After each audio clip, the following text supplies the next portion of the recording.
parfois, j'ai des phrases qui me hantent.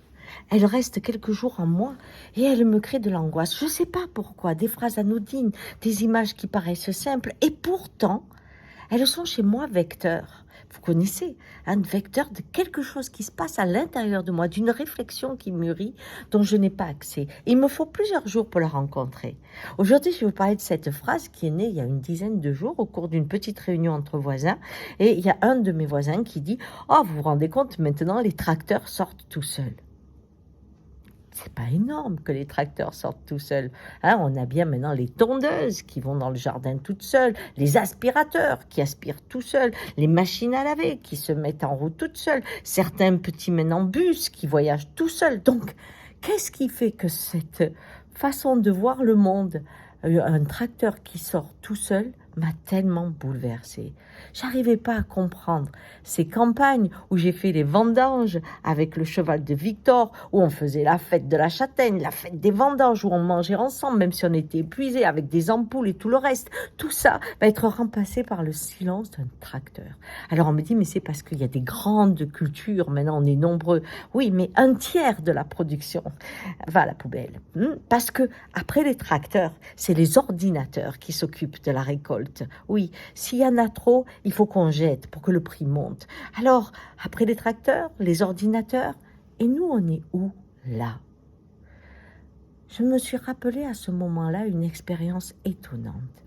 J'étais avec un problème à l'épaule, j'avais une capsulite. On me fait une première infiltration sous scanner, donc le type voyait bien, hein, là où il me mettait l'aiguille, je sens rien. On m'en fait une seconde et je hurle. Et là, celui qui fait l'aiguille, qui était le même, avec le même scanner, me dit « Ah non, c'est la même chose. » Je dis « Mais moi, j'ai pas ressenti la même chose. » « Ah non, c'est la même chose. » En fait, la machine parlait pour moi et moi, ça n'avait aucun intérêt ce que je disais. Alors, heureusement, il y a une infirmière, il y a un être humain là-dedans qui me dit en partant « Vous savez, ça n'a pas marché la première fois, vous n'avez rien senti. Maintenant que vous avez eu mal, c'est peut-être que ça va marcher. » Et elle avait raison. Mais le mystère, c'était quoi? Quand on vous met un autiste près d'un arbre, un jeune arbre, ce qu'on se rend compte, c'est que la connexion, quand il y va tous les jours, fait pousser l'arbre beaucoup plus vite.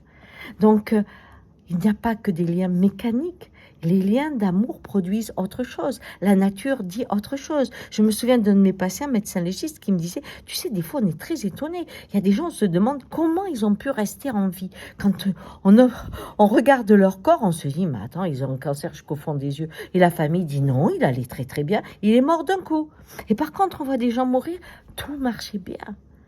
Le mystère de la vie n'est pas mécanique. Et ce matin, j'avais envie de vous dire, la partie n'est pas jouée.